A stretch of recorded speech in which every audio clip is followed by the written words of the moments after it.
The world first tilted, then dissolved into a kaleidoscope of fractured light and sound. One moment, Alastair Finch was the unassailable Titan, his voice a low-pitched weapon slicing through the sycophantic chatter of the gala. The next, his hand, the one wearing the absurdly heavy gold watch that measured his life in profitable seconds, flew to his chest. It was not a gentle press of discomfort. It was a desperate clawing, as if he could tear through flesh and bone to seize the traitorous organ that had chosen this exact moment to mutiny. The champagne flute, a delicate crystal confection, slipped from his other hand and shattered on the marble floor, the sound swallowed by the sudden cavernous silence. The orchestra faltered, a violin screeching into the void like a dying animal. Every eye in the grand ballroom, hundreds of them, all polished and predatory, fixed on him. They were the eyes of his competitors, his allies, his investors, his heirs. They watched the great Alastair Finch, the man who moved markets and toppled corporations, stagger, his face a mask of contorted purple. They watched him fall, and then they did nothing. They froze, a gallery of exquisitely dressed statues, their faces a mixture of shock, morbid curiosity, and the swift, silent calculations of vultures spotting a dying lion. They stood paralyzed by the sheer indecency of reality intruding upon their gilded fantasy. No one moved, no one screamed, no one helped.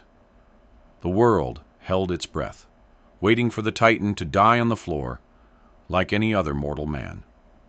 The silence was a thick, suffocating blanket, heavier than the damask curtains and more oppressive than the weight of the chandeliers overhead.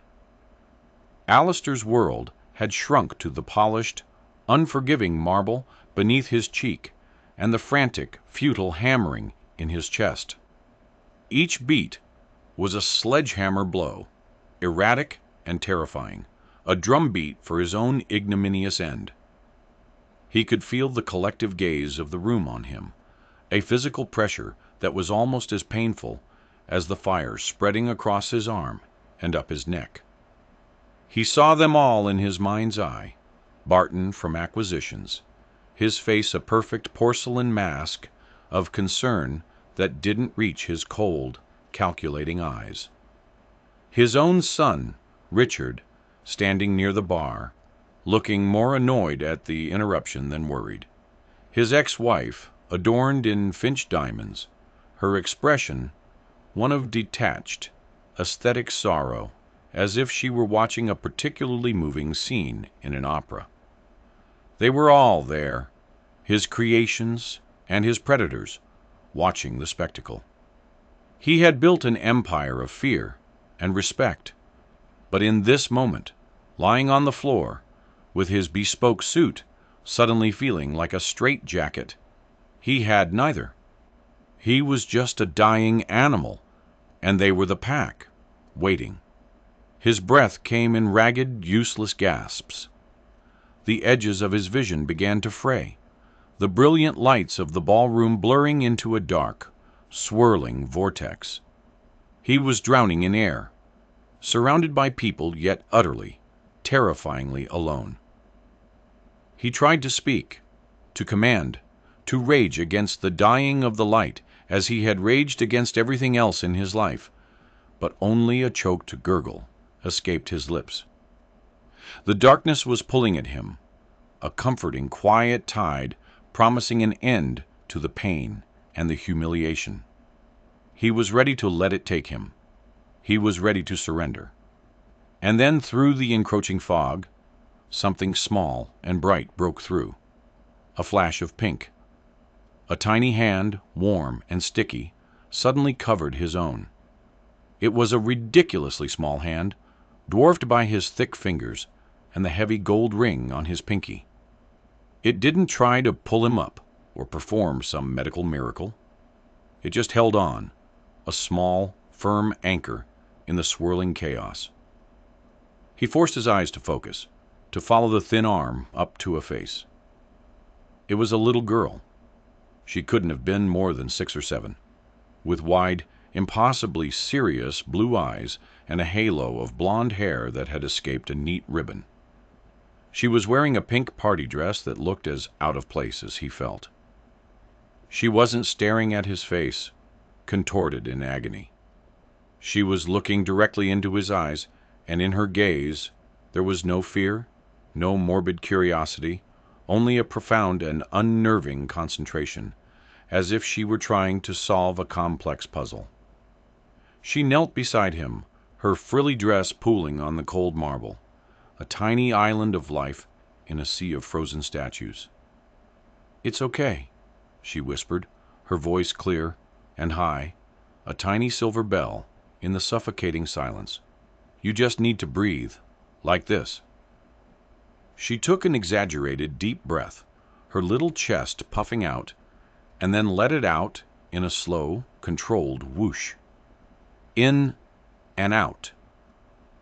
Alistair stared at her. His mind, which just moments before had been calculating the financial fallout of his own demise, went completely blank. The pain was still there, a roaring furnace in his chest, but it was somehow distant now, muffled by the sheer, baffling absurdity of the situation. A child was teaching him how to breathe. He tried to follow her command, his body struggling to obey. He managed a shuddering, shallow intake of air. "Good," she said, her tone as encouraging as a seasoned coach. She squeezed his hand. Again. Her other hand went to his chest, right over the epicenter of his agony. Her touch was feather-light, yet it felt like it carried an impossible weight of certainty. "The sad gets stuck sometimes," she explained, with the simple, unassailable logic of childhood. "You have to breathe it out to make room for the happy." The sad gets stuck. The words echoed in the collapsing chambers of his heart. Out of all the diagnoses, the market analyses, the psychological profiles he had commissioned and studied over the years, nothing had ever struck him with such brutal, simple accuracy. The sad gets stuck. He looked past her and saw the adults finally begin to move. The spell was broken. A man in a tuxedo was shouting into a phone. Waitstaff were rushing forward, their faces pale with panic. His son Richard was striding towards him, his expression now a perfect facsimile of filial concern. But Alistair didn't see them. He only saw the little girl in the pink dress, her small hand covering his, her solemn eyes holding his gaze, telling him to breathe. And for the first time in what felt like a lifetime, Alistair Finch did exactly as he was told. He breathed, in and out. The transition from the cold marble floor to the starched, sterile sheets of the hospital bed was a blur of disconnected moments. Shouting voices, the wail of a siren that seemed to be coming from inside his own skull, the prick of a needle in his arm, and the rhythmic, metronomic beeping that was now the soundtrack to his life. He awoke to the color white. White walls, white ceiling, white sheets, and the pale, anxious face of his son, Richard, hovering over him. Richard, who had his mother's sharp features and Alistair's own calculating eyes. He was dressed in a suit that probably cost more than the nurse's monthly salary, his tie perfectly knotted, not a hair out of place. He looked less like a concerned son and more like a man waiting for a crucial business meeting to begin. "Father," Richard said, his voice a carefully modulated blend of relief and gravity. "You're awake. The doctors said it was a massive coronary. They're calling it a miracle you pulled through." Alistair's throat felt like it was lined with sandpaper. He tried to speak, but only a rough croak emerged. A nurse rushed forward to offer him a chip of ice. He let it melt on his tongue, the cold a welcome shock. "The girl," he rasped, the memory floating up through the haze of medication. "The little girl." Richard frowned, a slight, almost imperceptible furrowing of his brow. "What girl? The paramedics were there within minutes. Marcus handled everything. The press has been managed. We've released a statement about exhaustion and dehydration." "No!" Alistair insisted, a flicker of his old strength returning. He pushed himself up slightly, ignoring the protest from his chest. At the gala, on the floor, there was a little girl in a pink dress. Richard exchanged a look with Marcus, Alistair's ever-present fixer, who was standing silently in the corner of the room, blending into the shadows like a piece of expensive, minimalist furniture.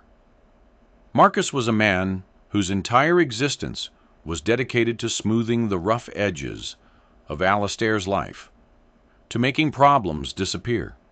He was tall, impeccably dressed, and had a face that revealed nothing. "Sir," Marcus said, his voice smooth as polished riverstone. There was a lot of confusion. The staff from the catering company had some of their families backstage. It's possible a child wandered out. We're looking into it. A security lapse. It won't happen again. They were dismissing it. Dismissing her.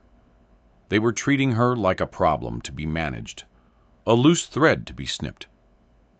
Alistair felt a surge of anger so potent it nearly sent the machines beside him into a frenzy of beeping. "She wasn't a lapse," he snapped, his voice stronger now. "She helped me. She told me to breathe." Another look passed between Richard and Marcus. This one was different. It was the kind of look one gives a person who is clearly not in their right mind. It was pity, tinged with calculation.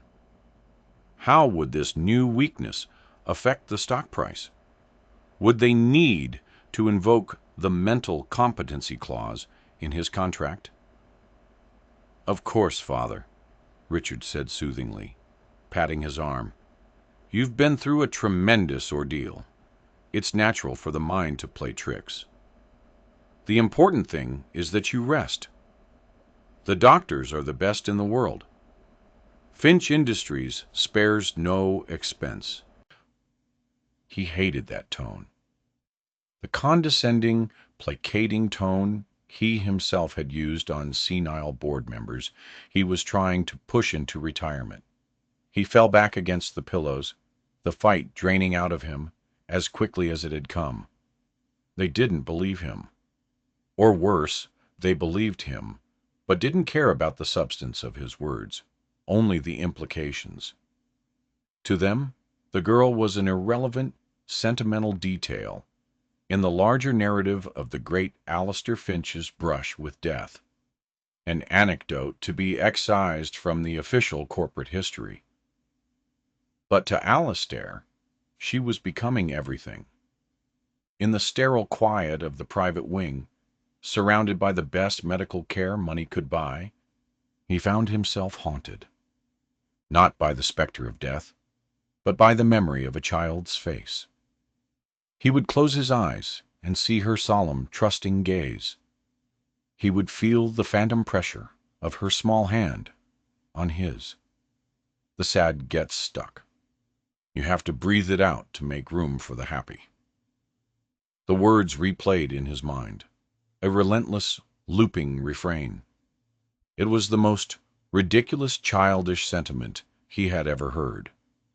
And yet it felt more profound than any market prediction or strategic analysis he had ever read. His days became a parade of visitors, all performing their roles with practiced precision.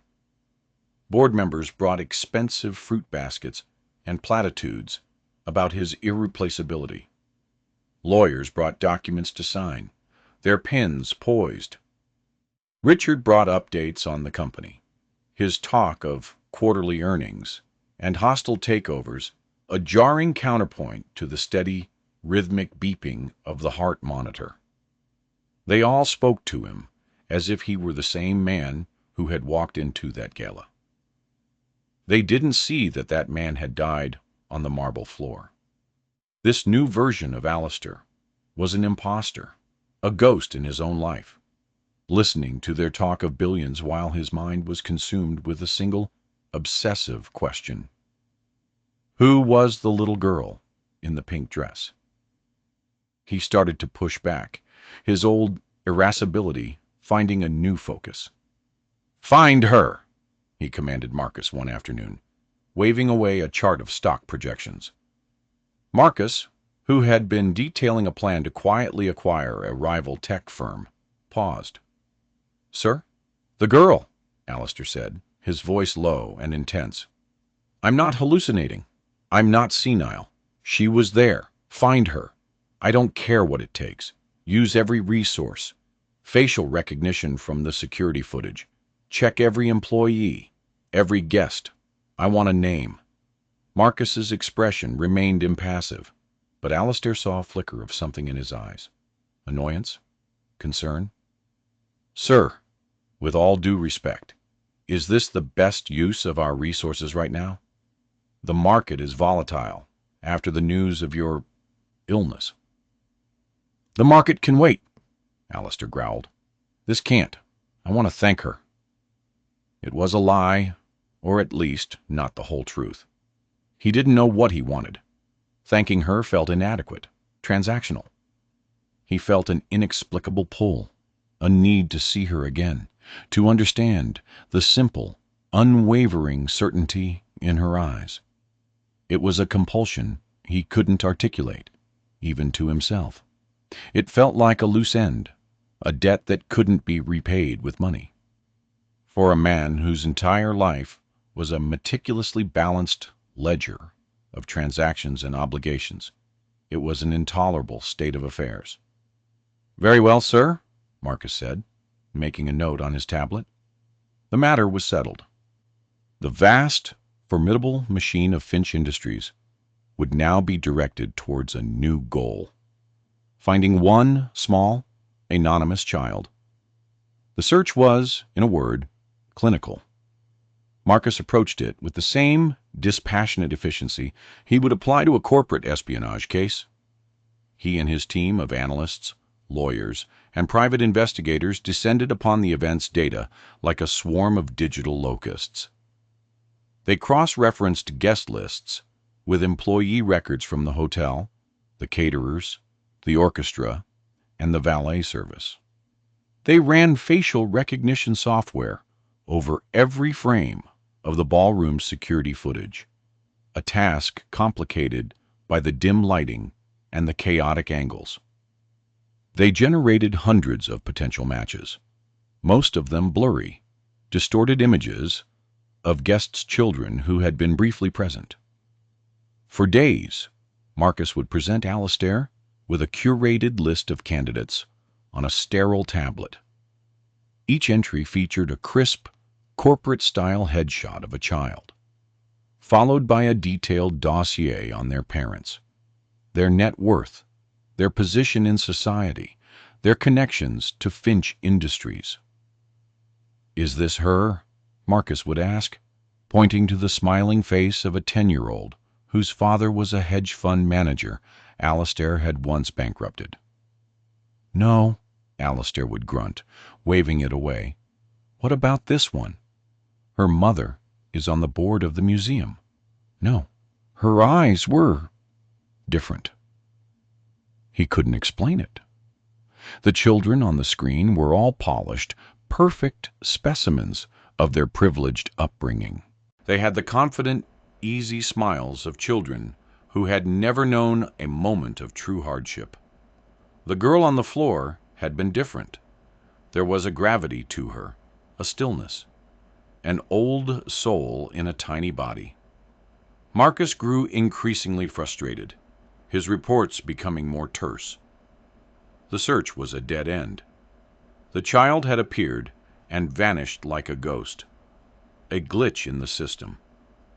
The security footage from the moment of his collapse was a chaotic mess of jostling bodies, and in the crucial seconds before the paramedics arrived, the view was completely obscured by the crowd that had finally surged forward. The girl was nowhere to be seen.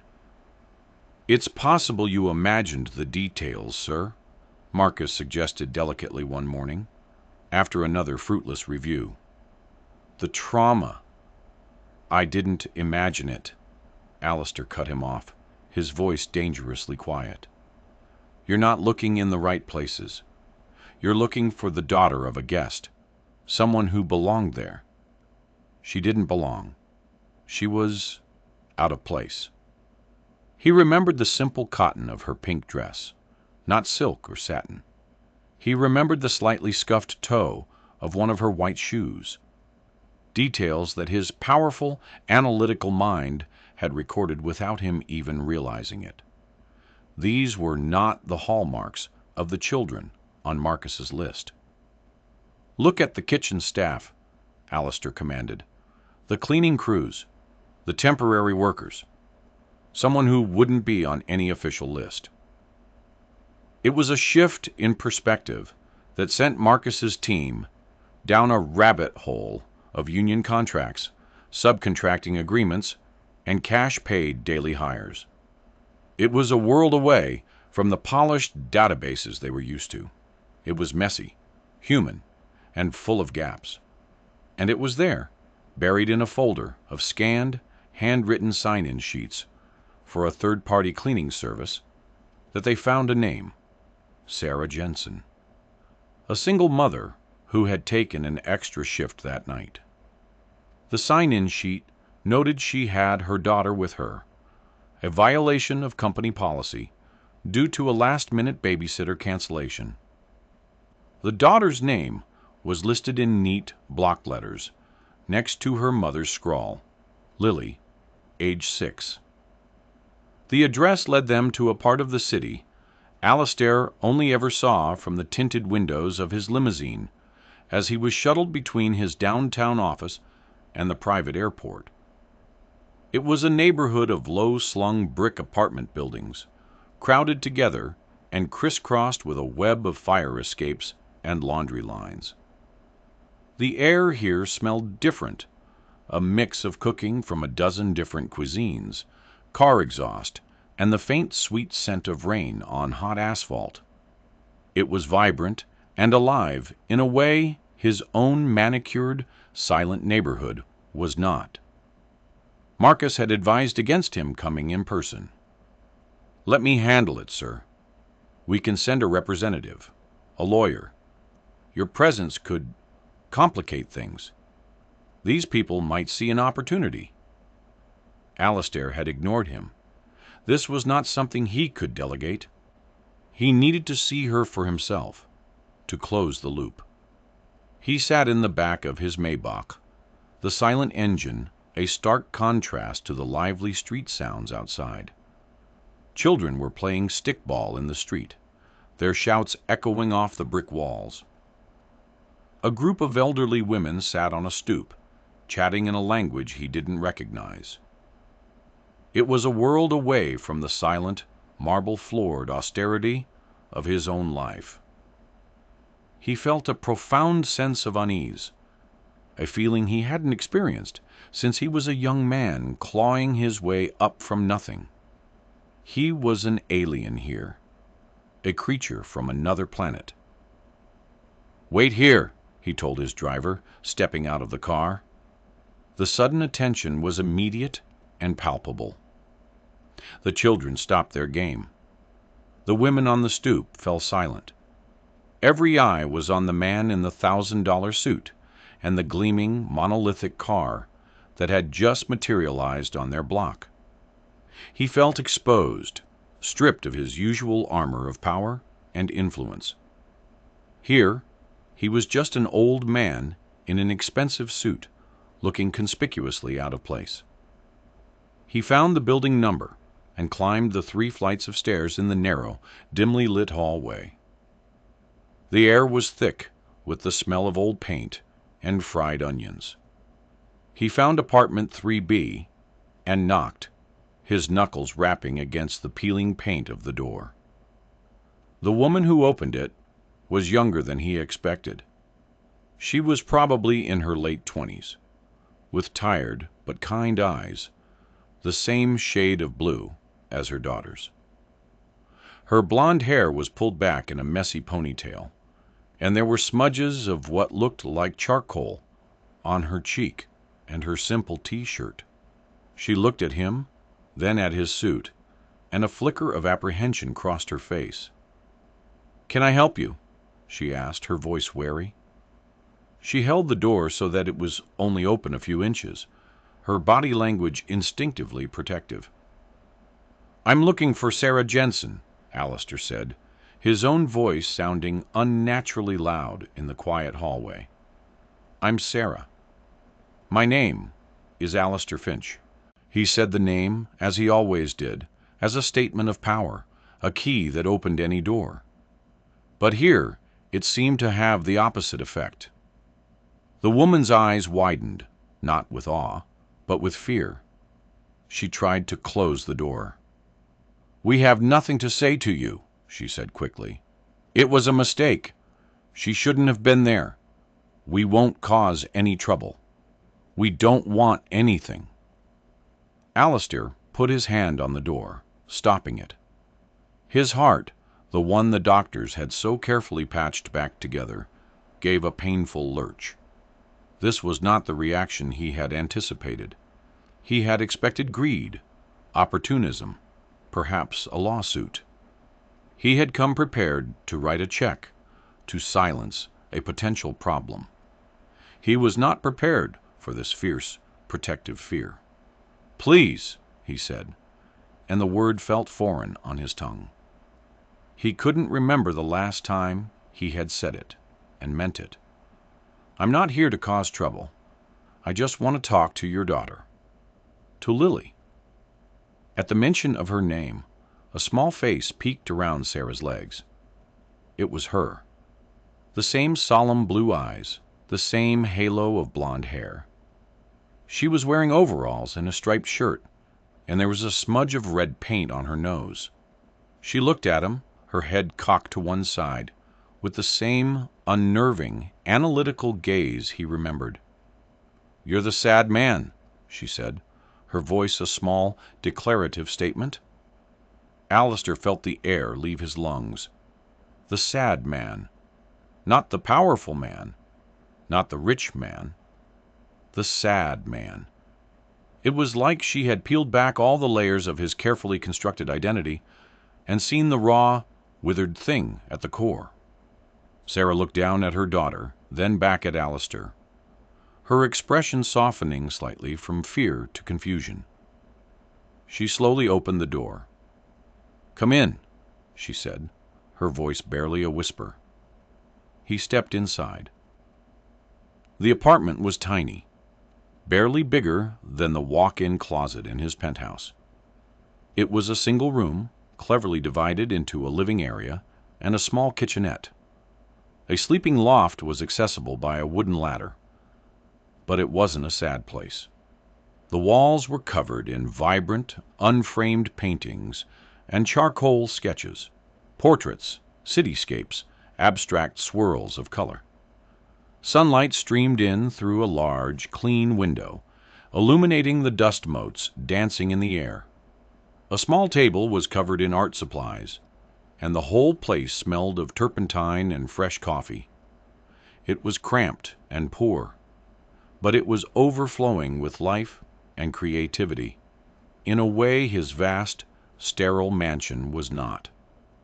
Lily stood in the middle of the room, looking up at him. "Are you feeling better?" she asked, her tone matter of fact. "Did you breathe out the sad?" Alistair found he couldn't speak.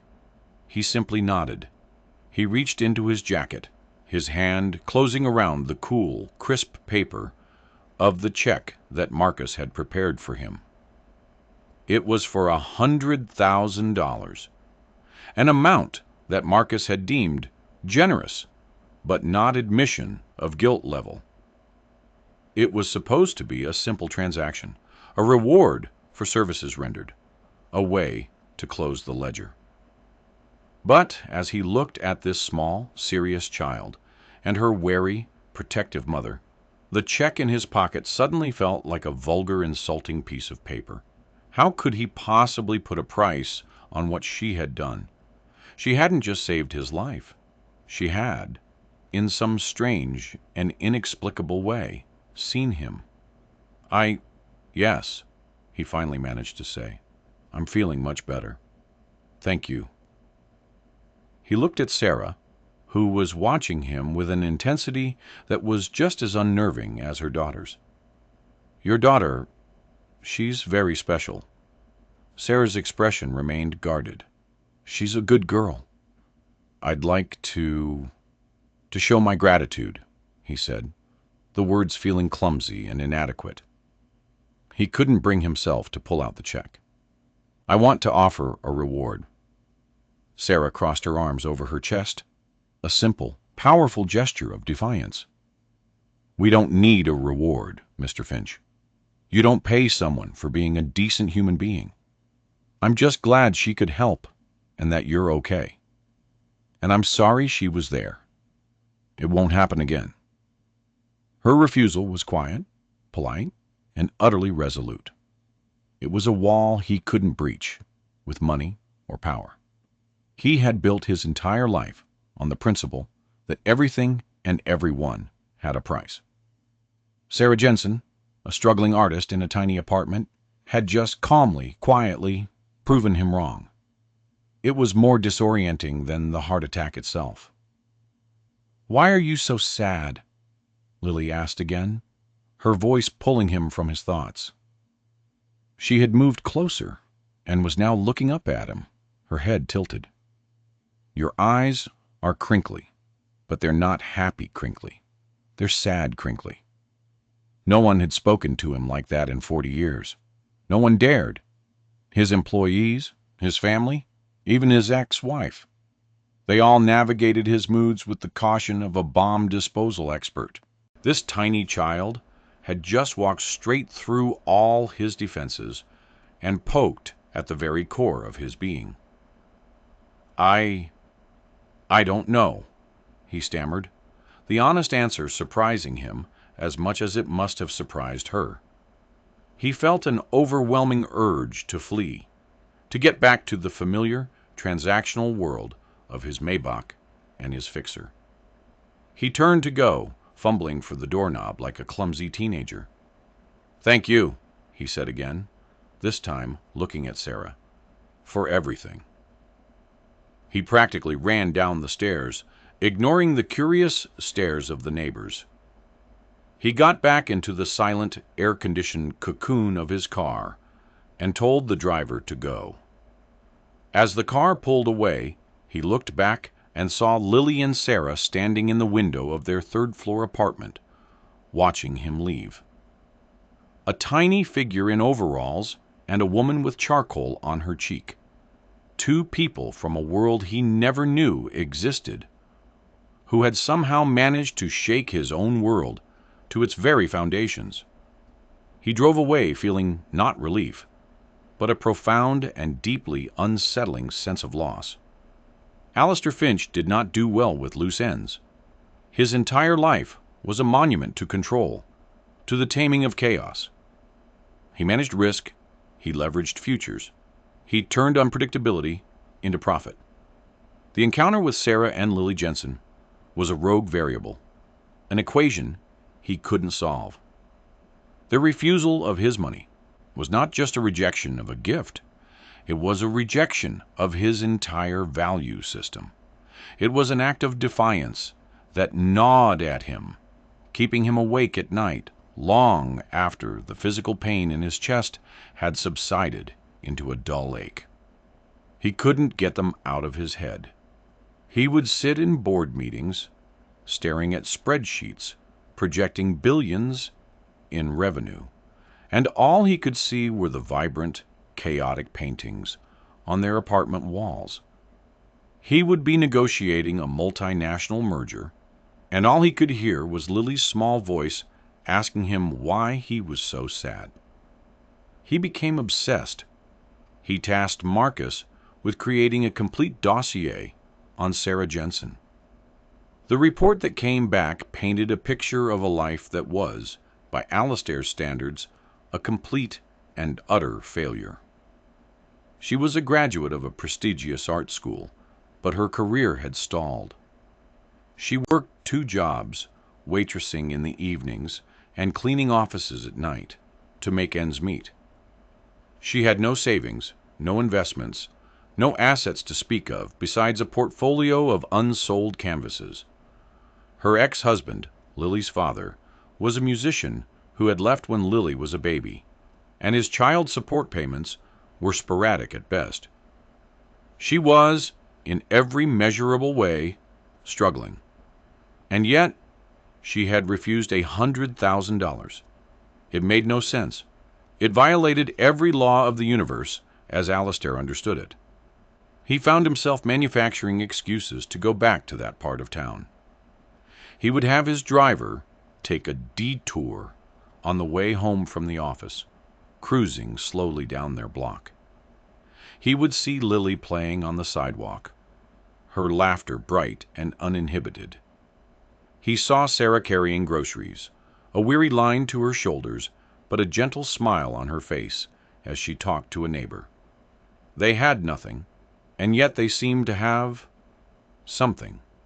Something he, with all his billions, had lost so long ago he could no longer remember what it felt like.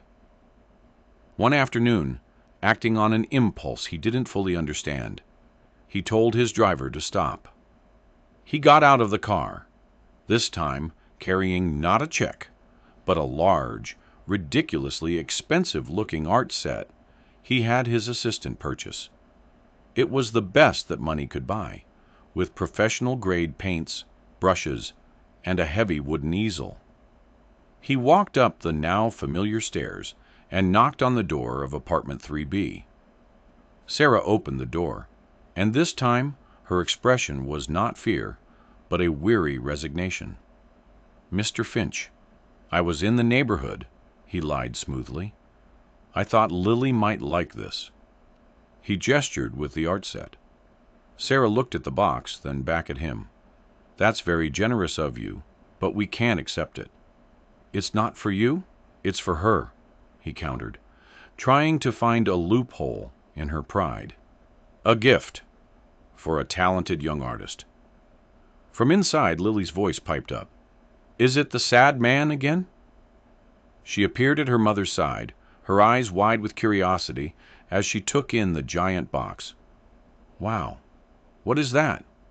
"It's for you," Alastair said, kneeling down so he was closer to her level.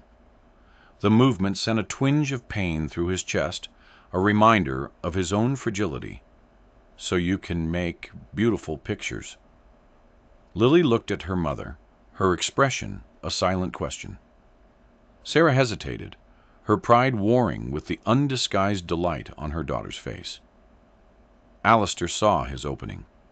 "Please," he said, his voice softer than he intended, "let an old man do one small, decent thing."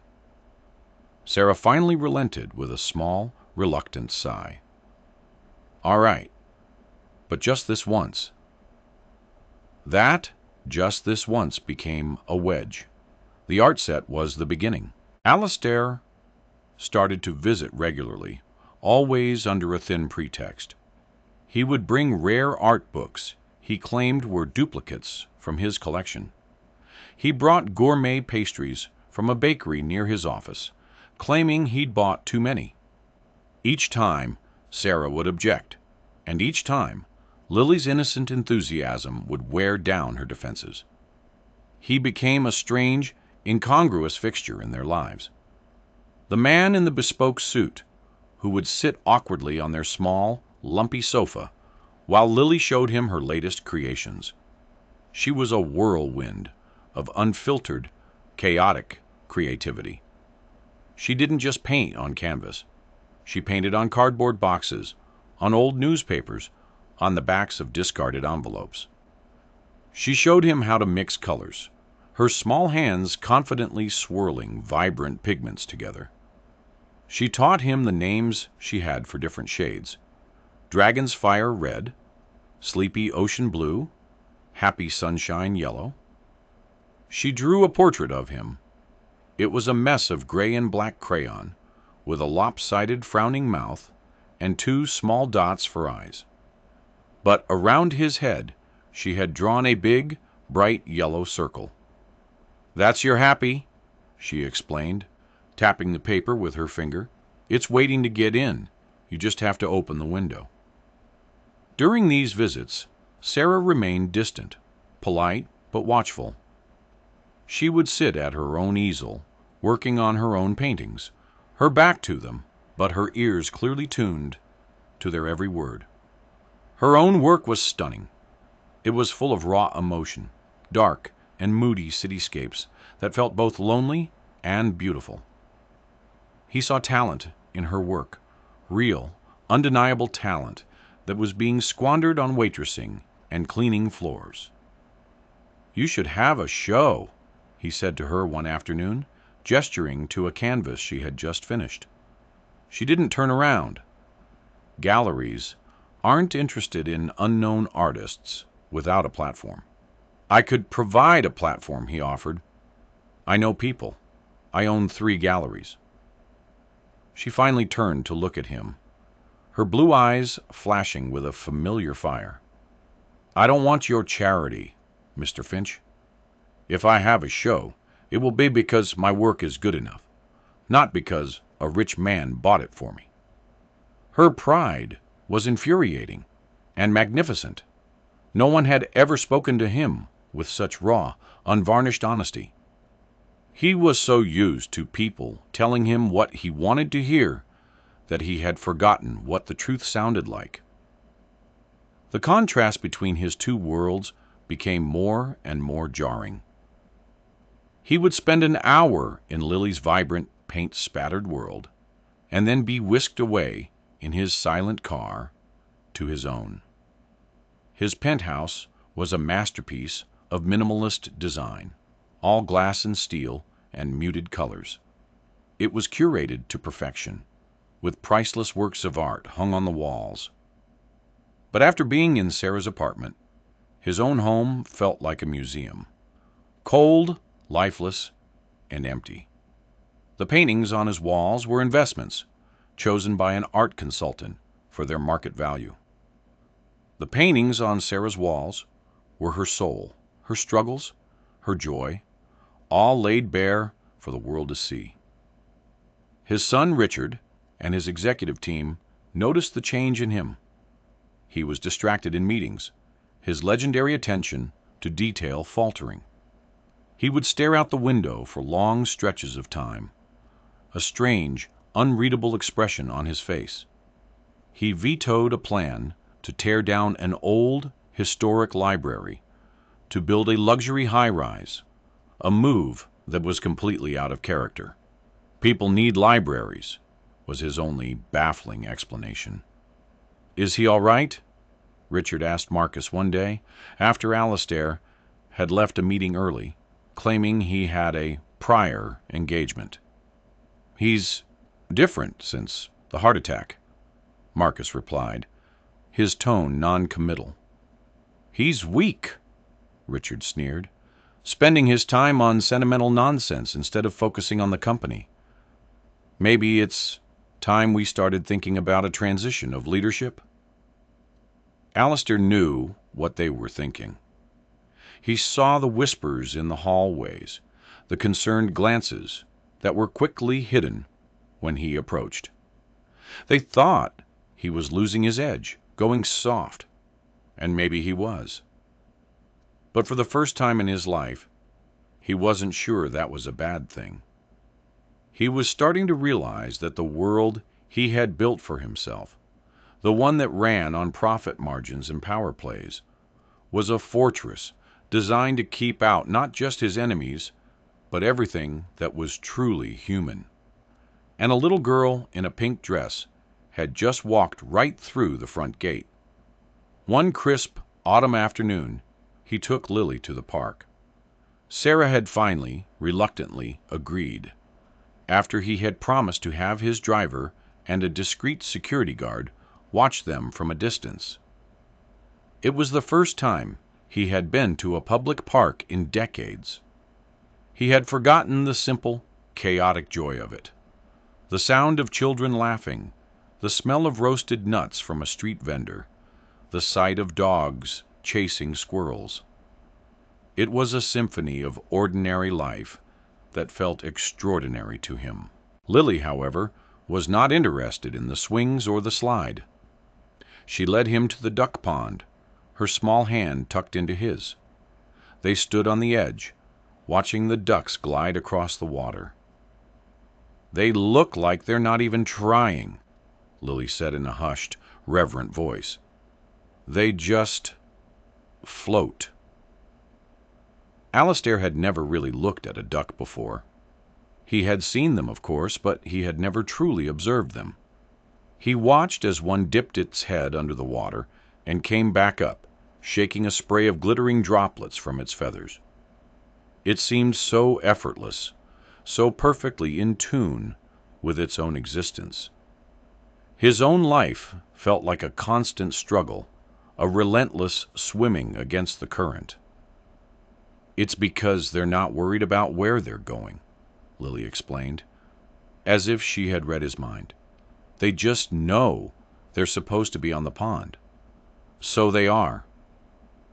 He looked down at her small, upturned face, and felt a profound sense of wonder.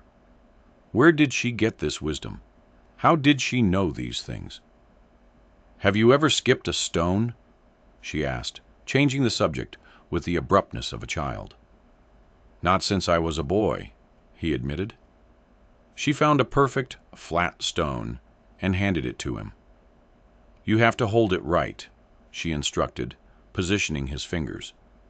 "And then you throw it low and fast, like you're telling the water a secret." He did as he was told. He drew his arm back and flung the stone. It hit the water with a clumsy plop and sank immediately. Lily giggled. "You're thinking too much," she said. "Don't think, just throw." He tried again. This time he didn't aim or calculate the angle. He just threw.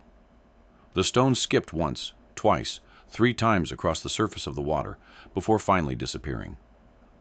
A small, involuntary smile touched Alistair's lips. It felt like a victory, a small, perfect moment of grace. "See?" Lily said, beaming up at him. "You just needed to let go." He looked across the pond, at the city skyline rising in the distance. The Finch Tower, his tower, stood tallest of all, a gleaming monument to his ambition and his success. For his entire life he had been throwing things, but not to skip them. He threw them to smash, to conquer, to win. He had never understood the simple, profound joy of letting go. As they stood there, a comfortable silence settling between them, he realized that the beeping of the heart monitor had finally been replaced by a different rhythm. The gentle lapping of water against the shore, the rustle of leaves in the autumn wind, and the steady, quiet beat of his own healing heart. The delicate truce between Alistair's 2 worlds was always destined to shatter. The collision came in the form of a thick, official-looking envelope that arrived at Sarah's apartment. It was a notice of eviction. The building, along with the entire block, had been purchased by a real estate development firm, a subsidiary of a much larger conglomerate. The residents were given 60 days to vacate. The plan was to demolish the old brick buildings and erect a new luxury condominium complex, complete with a state-of-the-art gym, a rooftop pool, and, ironically, a community art space in the lobby. The name of the conglomerate at the top of the letterhead, the ultimate owner of the project, was Finch Industries. Sarah read the letter, her blood turning to ice. It was him. It had to be him. This was his true face. The visits, the gifts, the kindness, it was all a lie. A monstrous, manipulative game to soften her up before delivering the final, crushing blow. He had been playing with them, with her and her daughter, like a cat with a mouse. The rage she felt was a pure, white-hot thing. It burned away her politeness, her caution, her weariness. She grabbed the letter and stormed out of her apartment, not even bothering to grab a jacket against the biting November wind. She took the subway downtown, the eviction notice clutched in her hand like a weapon. She walked into the gleaming, cavernous lobby of the Finch Tower, a place she had only ever seen from the outside. The security guards immediately moved to intercept her. A woman in a paint-stained hoodie and worn-out jeans was not their usual clientele. "I'm here to see Alistair Finch," she said, her voice shaking with barely controlled fury. "Tell him Sarah Jensen is here."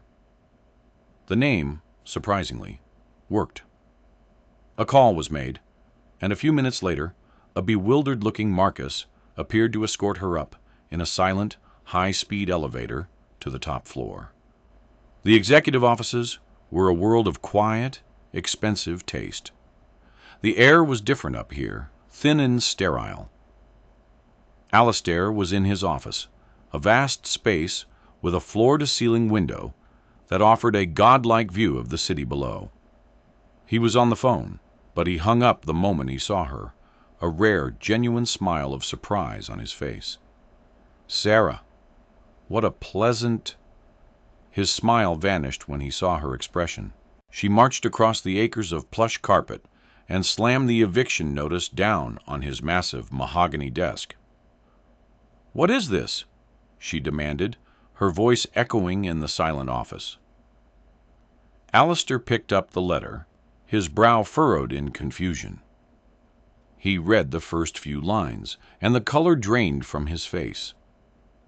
He looked at the letterhead, at the name of the subsidiary, and then back at her. The look in his eyes was not the cold triumph of a predator, but the horrified shock of a man who had just accidentally shot his own dog. I didn't know," he stammered. "You didn't know?" Sarah laughed, a harsh, bitter sound. "Your company buys up an entire neighborhood to throw people out of their homes. And you don't know? Do you really expect me to believe that?" "Sarah, you have to believe me," he said, his voice pleading. He came around the desk, his hands raised in a gesture of peace. "Finch Industries is a massive entity. There are dozens of subsidiaries, hundreds of projects. I don't oversee every single acquisition. This is a small-scale urban renewal project. It would never have even reached my desk." "Small scale?" she shot back, her voice rising. "It's my home. It's the homes of hundreds of people, people who don't have penthouse apartments to go to. This small-scale project is going to make us homeless." The raw, painful truth of her words hit him like a physical blow. He looked out his window, down at the city sprawling below him. From up here, it was just a map, a collection of assets and properties. He had forgotten that people lived in those buildings, people with lives and stories and children. He had forgotten that his business decisions, made in the sterile abstraction of a boardroom, had real, tangible, and often devastating consequences for people like Sarah and Lily. He was the sad man, not because of some vague, existential ennui, but because he had allowed himself to become so disconnected from humanity. "I will fix this," he said, his voice low and firm with a newfound resolve. "I give you my word. You will not lose your home." But Sarah was too hurt, too angry to believe him. "Your word!" she scoffed. "What is the word of a man like you worth? All of this," she gestured around the opulent office, "it's all built on the lives of people you've crushed. You came into our lives. You pretended to care about my daughter, and for what? So you could survey the property before you destroyed it? Was that it?" "No!" he exclaimed, the word a raw cry of pain. "No, it was never that. Lily, she changed things for me. She's a 6-year-old girl, not a pet project for a bored billionaire to fix his conscience." The door to the office opened, and his son Richard walked in, a stack of files in his hand. He stopped short, taking in the scene. His father looking distraught, and a strange, furious woman yelling at him. "Father, is everything all right?" Richard asked, his eyes narrowing with suspicion as he looked at Sarah. "Richard, cancel the Astor redevelopment project," Alistair said, his voice leaving no room for argument. "Immediately." Richard stared at him as if he had just started speaking in tongues. "What?" "Father, we can't do that. The demolition permits have been approved. The financing is secured. We stand to make a fortune on that project." "I don't care," Alistair said, his gaze locked on Sarah. "We're not doing it. We are not throwing these people out of their homes." "These people?" Richard said with a dismissive sneer. "It's a rundown, low-income block. We're doing the city a favor by cleaning it up. This is business, Father. You, of all people, should understand that." He turned his venomous gaze on Sarah. "And who is this? One of the tenants? Did she come here for a handout? Don't worry. We have a standard relocation package. It's more than generous." "She is not here for a handout," Alistair said, his voice dropping to a dangerous, icy calm that his son had not heard in months. "She is a guest, and you will treat her with respect." "A guest?" Richard laughed. "Since when do we entertain people like her?" That was the moment something inside Alistair finally, irrevocably snapped. He looked at his son, at the handsome, cruel face, the expensive suit, the utter lack of empathy in his eyes, and he saw himself. He saw the man he had been his entire life, the man who saw people as assets or obstacles, the man who had raised a son to be an even colder, more ruthless version of himself. He saw the rot at the heart of his own legacy. "Get out," Alistair said quietly. "What?" "Get out of my office, Richard." "Father, you're being irrational. This woman has clearly gotten to you. You're not thinking clearly since the—" "I have never thought more clearly in my entire life," Alistair roared, his voice bouncing off the glass walls. He jabbed a finger towards the door. "Now get out. We will discuss your future with this company later." Richard, for the first time in his life, looked genuinely shocked. He stared at his father, then at Sarah, a look of pure hatred on his face, and then he turned and stormed out of the office. A heavy silence descended. Sarah stood frozen, her anger momentarily forgotten, in the wake of the family drama she had just witnessed. Alistair walked to the window, his back to her, and looked down at the city. "He's right, you know," he said softly, his voice filled with a profound, aching sadness. "I taught him that. I taught him that profit is the only thing that matters, that compassion is a weakness. I created that boy, just like I created this company." He turned to face her, and in his eyes she saw not a titan of industry, but a broken old man reckoning with a lifetime of regret. "But it's not too late to change. For me, I can't change the past, but I can change what I do now." He walked back to his desk and picked up the phone. He didn't call his lawyers or his executives. He called the head of the Finch Foundation, the charitable arm of his company that he had always treated as a tax write-off, and a PR tool. "Eleanor," he said into the phone, "I have a new project for you.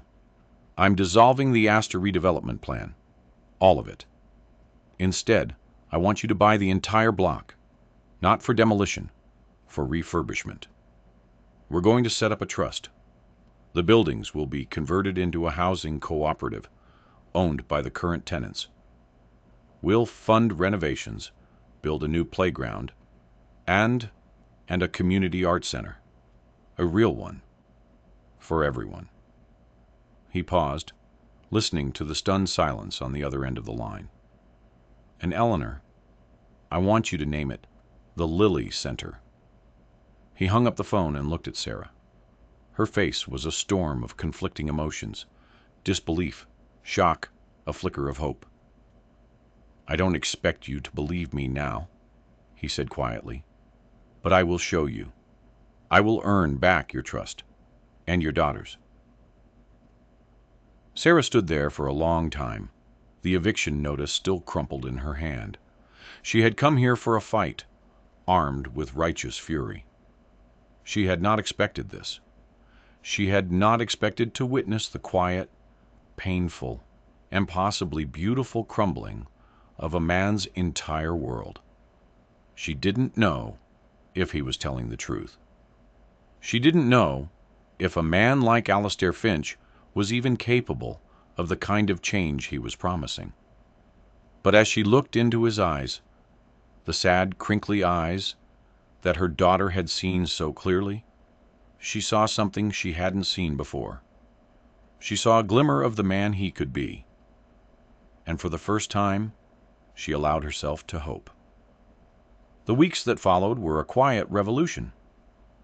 Alastair Finch, the ruthless corporate raider, became Alastair Finch, the obsessive urban planner. He threw himself into the Lilly Center project with the same single-minded intensity he had once reserved for hostile takeovers. He fired the architects who had designed the sterile luxury condos and hired a young, idealistic firm that specialized in sustainable, community-focused design. He sat in on meetings with tenant associations, listening, truly listening, for the first time in his life, to the needs and dreams of ordinary people.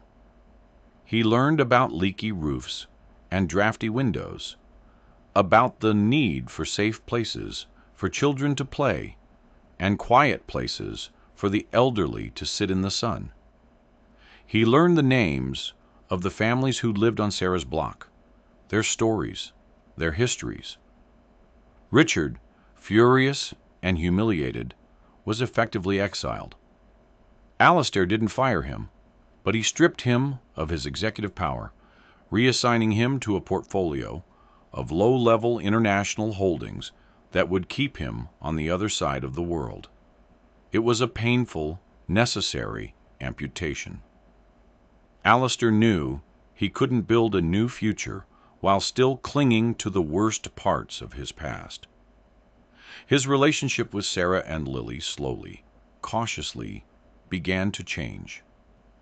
Sarah, seeing the tangible results of his promise, let her guard down bit by bit. Her anger was replaced by a grudging respect, which then blossomed into a tentative friendship. She saw that he wasn't just throwing money at a problem. He was investing himself.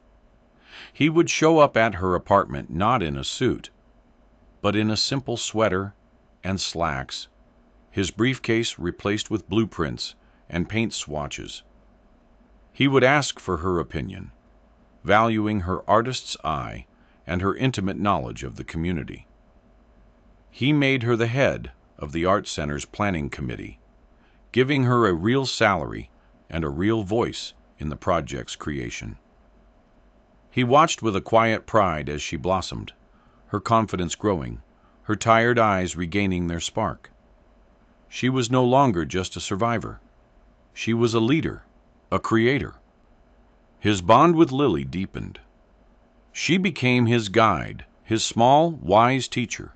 She would accompany him on his visits to the construction site, wearing a tiny yellow hard hat and offering her solemn, 6-year-old opinions on the placement of the new playground. "The slide should face the east," she declared one day, "so you can catch the morning sun on the way down." The architects, charmed and baffled, changed the plans. It was Lily who finally managed to do what no one else could. She made him talk about his sadness. They were sitting on a park bench one afternoon, watching the construction cranes move against the sky. "Does building all this stuff breathe out the sad?" she asked. Alistair looked down at her. "Some of it," he admitted, "but there's a lot of it stuck in there, from a long, long time ago." And then he told her. He told her about his own childhood, one of poverty and hunger, about the cold, ambitious young man he had become, determined to build a fortress of money so high that nothing could ever hurt him again. He told her about his first wife, Richard's mother, a woman he had married for her connections, not for love. He told her about the friends he had betrayed, and the partners he had destroyed on his way to the top. He confessed a lifetime of regrets to a 6-year-old girl, who listened with an unwavering, non-judgmental solemnity. When he was finished, his voice thick with emotion, Lily simply reached out and took his hand. "It's okay," she said. "Everyone makes mistakes. That's what erasers are for." It was so simple, so profound. He hadn't thought of his life as something that could be erased or redrawn. He had seen it as a fixed, unchangeable text. Lily gave him permission to start a new page. The grand opening of the Lily Center was a year to the day after his heart attack. The block had been transformed. The old brick buildings were restored, their facades clean and bright. The interiors were renovated into beautiful, modern apartments, now owned by the people who lived in them. Where a parking lot had once been, there was now a sprawling community garden and a playground, complete with a slide that faced the east. The centerpiece was the Art Center, a beautiful, light-filled building with galleries, studios, and classrooms. It wasn't a stuffy, black-tie affair like the galas Alistair used to attend. It was a block party. The whole neighborhood was there, a vibrant, joyful mix of cultures and generations. There was music and food and the sound of children's laughter. Alistair stood on the edge of the crowd, not as the guest of honor, but just as one of the attendees. He wasn't wearing a suit. He was wearing a simple pair of trousers and a comfortable blue sweater that Sarah had told him matched his eyes. He watched as Sarah, looking radiant and confident, gave a speech, dedicating the center to the power of community and art. The main gallery was filled with her work, a solo show that had already received rave reviews. She was no longer an unknown artist. She was a star. Later, he found Lily by the duck pond in the newly landscaped park. She was on a swing, her small legs pumping as she tried to go higher and higher. He came up behind her and gave her a gentle push. "Higher!" she squealed with delight. He pushed her again, his heart swelling with a feeling he couldn't quite name. It was a quiet, profound joy, more valuable than all the billions in his bank accounts. He looked over and saw Sarah, who had finished her duties and was walking towards them, a beautiful, genuine smile on her face. Their eyes met over Lily's head, a look of shared understanding and deep affection passing between them. Alistair Finch had spent his life building an empire of steel and glass. But in the end, his greatest legacy would be this: a playground, a garden, an art center, a place built not on profit, but on kindness, a place where a little girl could swing towards the morning sun. He looked up at the sky. a brilliant, clear blue, and he took a deep, easy breath. In and out. The sad was gone. He had finally made room for the happy. If this story touched your heart, imagine the impact we can make together. There are real-life heroes and quiet acts of kindness happening all around us every day. Consider sharing this story to inspire others, or better yet, find a local community center, art program, or charity in your own neighborhood. A small gesture, a helping hand, or a simple donation can change a life. Be the one who sees the person who has fallen and doesn't freeze. Be the one who helps them breathe